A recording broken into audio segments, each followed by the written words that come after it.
Monseigneur Hérouard, vous êtes évêque auxiliaire de Lille depuis maintenant 3 ans, que vous êtes, vous, l'évêque de De tout le de monde, tous et, les habitants, pas obligatoirement pas des forcément catholiques les catholiques, baptisés, non, non, tout à pratiquants, fait. hein. Mais oui. Alors que cette dimension de la mission, elle est aussi au cœur de la mission d'un pasteur, d'un évêque. Comment est-ce qu'on fait pour que l'évangile soit annoncé auprès de gens qui ne le connaissent pas ou qui peuvent en avoir une vision faussée, hein, ça arrive aussi. Quand on rencontre les catéchumènes adultes ou aussi les adultes qui demandent la confirmation et qu'on répond à des lettres de demande, bon, c'est un petit exercice, mais souvent, à travers cet exercice, il y a des choses très profondes qui se livrent.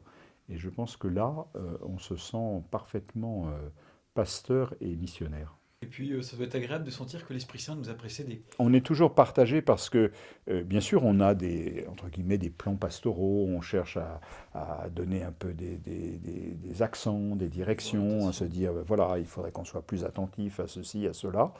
Euh, tout cela est nécessaire, hein, et utile, et puis je pense porte aussi des fruits.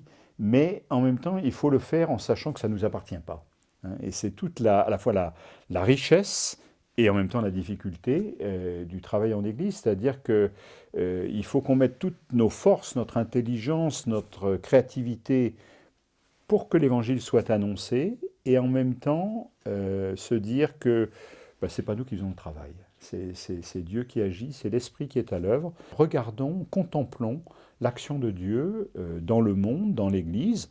Alors on peut contempler Dieu dans la beauté de la nature, etc. C'est sûrement un bon moyen. Mais contemplant Dieu aussi, comment est-ce qu'il agit dans le cœur des gens que je rencontre?